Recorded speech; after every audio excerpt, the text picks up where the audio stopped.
Amerika, planong atakihin ng Iran dahil sa malupit nitong ginawa sa mga nagpoprotestang sibilyan. Sa ating naunang video mga kapatid, napag-usapan natin ang pagsiklab ng malawakang protesta sa iba't ibang bahagi ng Iran kung saan naganap ito mula sa malalaking lungsod hanggang sa mga probinsya. Atin ding binanggit na sa gitna ng kaguluhan, malinaw ang naging mensahe ng mamamayan. Ang kanilang sigaw ay pagbabago, hindi lamang reforma o pansamantalang solusyon. Ngunit sa gitna ng kaliwat kanang protesta, dumarami ang nasasawi at lumalala ang tensyon. At dito ngayon pumasok ang isang mabigat na banta mula sa Amerika, isang babala na maaaring tuluyang magbago sa takbo ng kasaysayan ng Iran at ng buong rehiyon.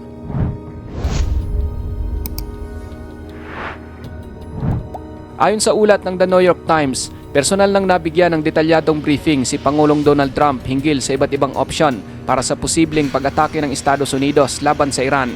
Hindi pa pinalang anumang desisyon, ngunit malinaw na seryoso at aktibong pinag-aaralan ang bawat senaryo.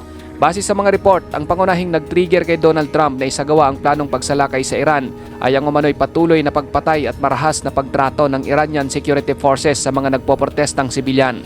Para kay Trump, may hangganan ng pasensya ng Amerika pagdating sa karapatang pantao at lantad na karahasan laban sa mamamayan. Kapag lumagpas daw dito ang tiran, handa ang Estados Unidos na kumilos at gumawa ng aksyon. Sinabi rin mismo ni Pangulong Trump na kung magpapatuloy ang pamamaslang ng sibilyan sa Iran, kikilos ang Amerika ng walang pag-aalinlangan. Kasunod nito, nilinaw naman yan na hindi ito nangangahulugan ng malawakang digmaan, kundi mga targeted strikes ang gagawin ng US na tatama sa mga mahahalagang target.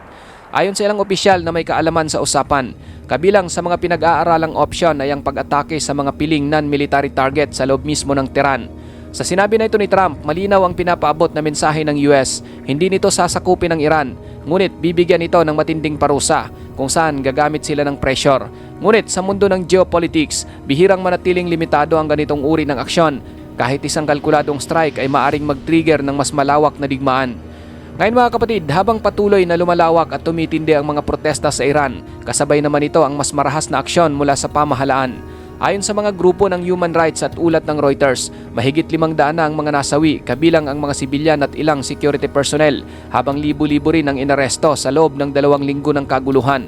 Bukod pa riyan, mayroong mga ulat ng internet blackout, marahas na pagbuwag sa mga nagrarally at malawakang pag-aresto sa mga aktivista at lider ng protesta.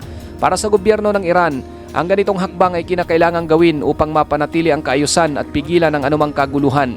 Ngunit sa mata ng international community, malinaw ang kanilang paglabag sa karapatang pantao at dahil din dito lalong nagiging tensyonado ang kanilang relasyon sa mga banyagang bansa. Ang patuloy na pagdanak ng dugo sa Iran mga kapatid ay tinitignan ng Amerika na hindi lamang moral na usapin kundi isa ring hamon na kailangang tugunan. Sinabi ni Pangulong Trump na lock and loaded ang Estados Unidos, isang pahayag na malinaw na sinadya upang magpadala ng babala sa Tehran. Kasabay nito, ipinahayag din ng US State Department at ang mga opisyal ng United Nations na sinusuportahan nila ang mga nagpoprotestang Iranian at binibigyang diin ang kahalagahan ng karapatan sa malaya at mapayapang pagtitipon. Ang mga pahayag na ito ng Amerika ay hindi simpleng isolated statement.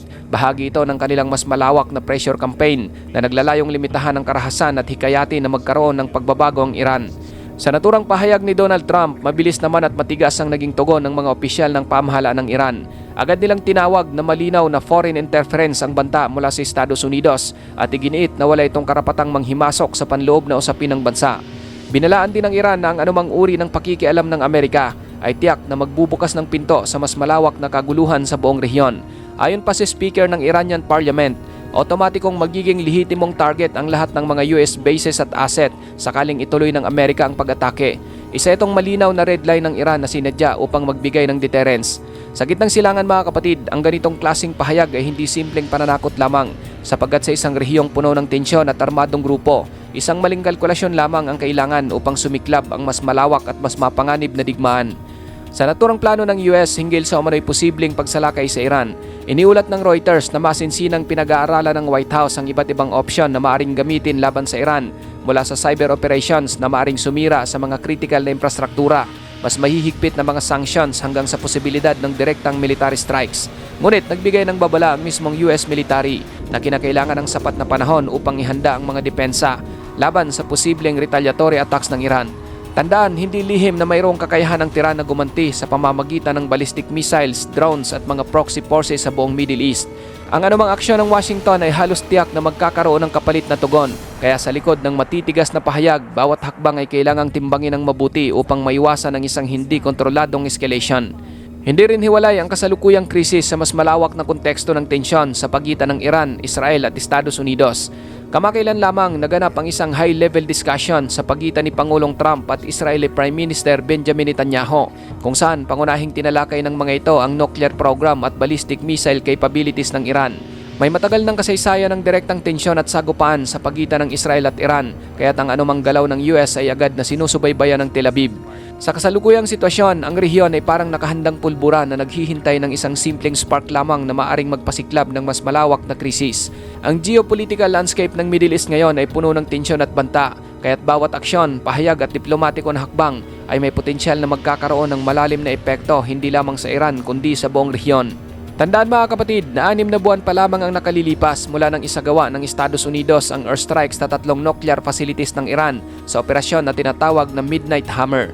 Sa naturang operasyon, ginamit ng US ang B-2 bombers at Navy submarines upang atakihin ang mga nuclear enrichment site ng Iran, isang kilos na nagdulot ng malakas na international attention. Gumanti agad ang Tehran sa pamamagitan ng pagpapalipad ng napakaraming missile at diplomatic maneuvers, kabilang ang pag-alok na muling makipag-usap hinggil sa nuclear program nito na sinasabi nilang para sa sibilyan na layunin lamang.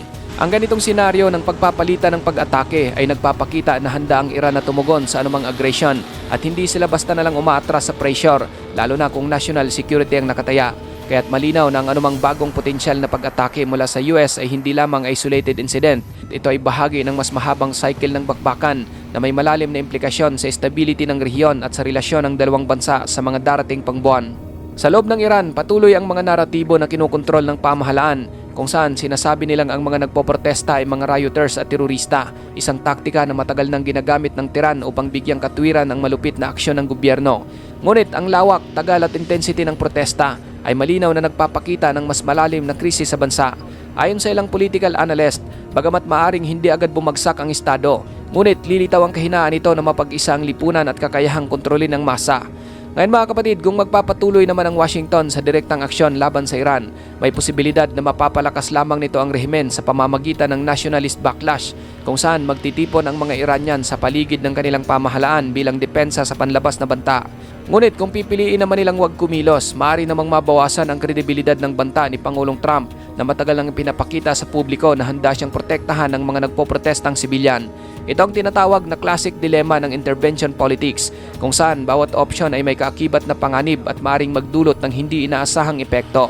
Sa Middle East, bihira magkaroon ng simpleng resulta kapag gumagamit ng puwersa. Ang bawat hakbang, maging maliit man o limitado, ay maaring magpalala sa tensyon, magbunsod ng retaliatory measures at makaapekto sa mas malawak na strategic balance sa rehiyon. Kaya ang Washington ay nasa sitwasyon kung saan kailangang timbangin ng mabuti ang moral imperatives at strategic consequences ng kanilang posibleng aksyon. Sa panig ng mga nagpoprotesta, may halong pag-asa at panganib ang bawat pahayag ng suporta mula sa Estados Unidos. Ayon sa mga eksperto, ang malinaw na pagpanig mula sa isang global power ay maaaring magbigay lakas loob sa mga sibilyan, magpatibay ng moral at panatilihin ang momentum ng street-level movement. Ngunit kasabay nito, mayroon ding posibilidad na gamitin ng Iranian state ang ganitong pahayag bilang dahilan upang mas marahas at sistematiko nilang sugpuin ang protesta na nagpapakita ng kanilang kontrol at paninindigan laban sa dayuhang pakikialam.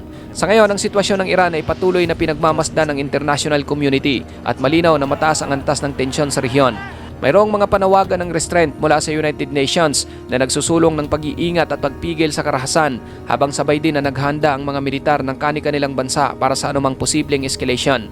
Kasabay nito, nagaganap naman ang information war sa social media kung saan bawat panig ay naglalabas ng kani-kanilang bersyon ng mga kwento, propaganda at opinyon upang impluensya ng publiko at ang moral ng mga nagpoprotesta. Bawat araw tumataas ang tensyon sa Iran at kapag nagpatuloy ang pagdanat ng dugo sa lansangan, lalong liliit ang espasyo para sa diplomasya at tataas ang panganib ng miscalculation na maaring magdulot ng mas malawak na krisis. Ikaw kapatid, ano ang masasabi mo sa bidyong ito?